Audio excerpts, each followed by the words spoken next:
Hey everyone, welcome to my channel. Today I'm going to show you how to set up a controller for the classic game Descent using Steam. If you ever tried playing Descent with a controller, you know the setup and the can be a little hard. But with this video, I'm hoping that I can get you squared away so I can meet you in the mines. Let's get started. So right now I am using the Razer Wolverine V3 Tournament Edition. And this one is particularly interesting because it is a PC and a uh, Xbox controller, and there's different modes for each. So this is something to keep out. I recommend these controllers. They just came out with the same versions, the same name, but it has a polling frequency or polling rate of 8,000. But that's only a PC rated controller. I recommend that one. It's still about $100, so I recommend you go to Best Buy and pick it up because that's probably the best PC controller out there on the market. Uh, I just want to make sure that the first thing that you do when you open it up, you connect it to your controller, make sure you download the Razer Synapse app. Um, it's the only way that you can map uh, the the M buttons. So you can't do that through Steam, and that's why you have to use the Razer software. So once you do that, you can go in and you can select the buttons here and then just change it however you see fit. I've selected my M1 and M2 buttons to be period and slash, and then M3, M4, M5, M6. I just converted that to be the D-pads. So it really doesn't matter what you decide or what button that you convert it to or assign it to, as long as Descent is able to read it, and then you should be fine. All right, after you customize the M buttons, make sure the polling rate is 1,000 and the D-pad is on 8-way. Customize the haptic intensity however you want, but Descent doesn't use that too much. Go to the triggers, make sure that the left actuation point is 1 and it is on digital so that you have the instant on and off for your uh, primary and secondary weapons. Once you are done with that, go to the thumbsticks, turn the dead zone to be 0. It's very important because you want to make sure that every slight movement on the thumbstick is registered by the game. That pro players play with 0 dead zones. You just got to get used to the high sensitivity. Last thing, make sure that you press the double dead zones. Make sure that that's on. That's a cool feature from Razer. All right. Once you have uh, configured your controller, let's go into Steam. All right. Now that you've configured the controller in Razer, now you need to configure the controller in Steam. The first thing you want to do is get the game or add it as a non-Steam game. There should be a button over to the right here. But before you customize everything, you have to make sure that you have enabled Steam input. And usually you can find you can find that feature or that feature in the game settings. So you just go to settings and then just make sure that it's added.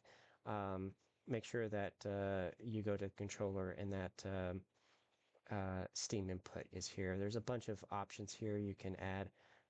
So just look through each of these. For this right here, just ensure that the Steam input is enabled. Enable Steam input for Xbox controllers. Just make sure that that's enabled, and then you should be good to go for everything else. There are other advanced features down here that I won't get into right now.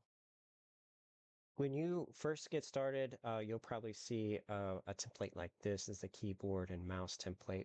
I've created a ton of templates over the years, and I can share my template with you. You can just download it and put it into your configuration file in Steam, and then you can just use what I have, or you can start from scratch, and I'll show you how to do it from scratch. So first thing, you want to just use the gamepad template right here from Steam, and then just edit the layout here. I want to show you some of the awesome features that Steam Input has for regular controllers. And that's the ability to add extra commands. So for example, if I add an extra command for the face button A and I assign that to be number 2, and I do it again, I can do add extra and then number 3, and then change the A button to be number 1. And then what I'm doing here is just creating different commands for the A button, and I can distinguish them by changing uh, the press for those buttons. So if I want to execute the number 2 button or the number 2 key on the keyboard, I can double press the A button, and then I can distinguish the command 3 um, with a long press, so that when I long press the A button, the number 3 command is being read. And I have done that for each of the facing buttons, and did the same thing for all the extra buttons here. So I'm going to load up my own profile and show you what I've done to speed up this video. All right, so I have loaded up my profile, and I've added and renamed the buttons to make it a little easier for you. So like for my A button, I press I can switch uh, to the Vulcan Infusion using the A button.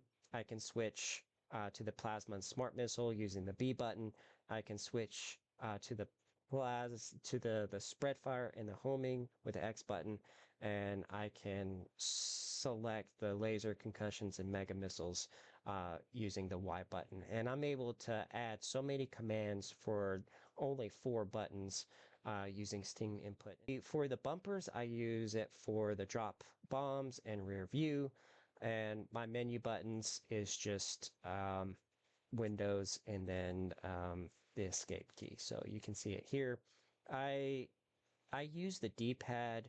I convert the D-pad to the arrow key so that when I'm navigating descent menus, I can just use the D-pad, and descent is actually using and reading the arrow keys. So that's really cool. When I go in, the triggers have to be converted into the keyboard. For me, I've used the left and right brackets here.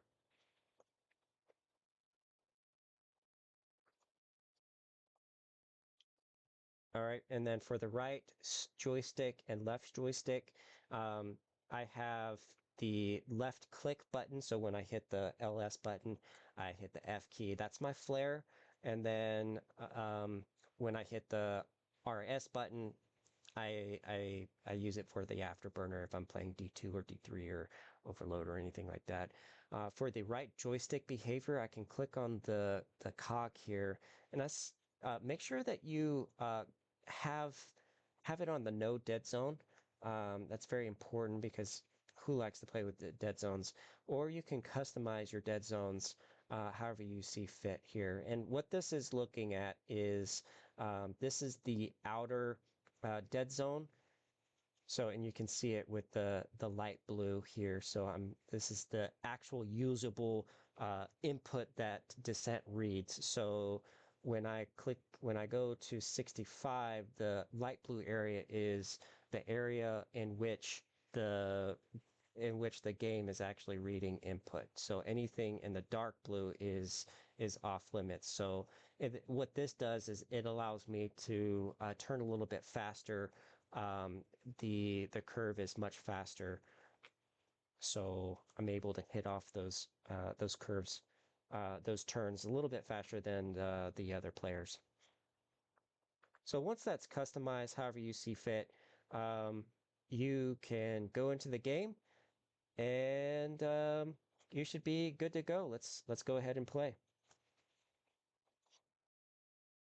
Once you are in the game, just make sure that you go to the controls and make sure that you go to keyboard, because remember, we are converting all the face buttons to keyboard buttons so that Descent can actually read them. So I just go through with each of the primary secondary and all this, and then I just press the button on the controller, and it just reads it as a, as a keyboard. Drop bomb, and then for my bank left and bank right, I have the M3 button and M4 button. Um, so basically, it's my ring fingers for banking left and right, and my slide up is, or I'm sorry, it's not my ring finger, it's my middle finger. So my bank left is my middle finger, or the banking left and right are my middle fingers, and my slide up is my left ring finger, and my slide down is my right ring finger. So I'm able to bank left, right, slide up and down all at the same time. And then I can go into the weapon keys, and then I can just keep it how it is. And let's just go ahead and play. Oh no, Audacity.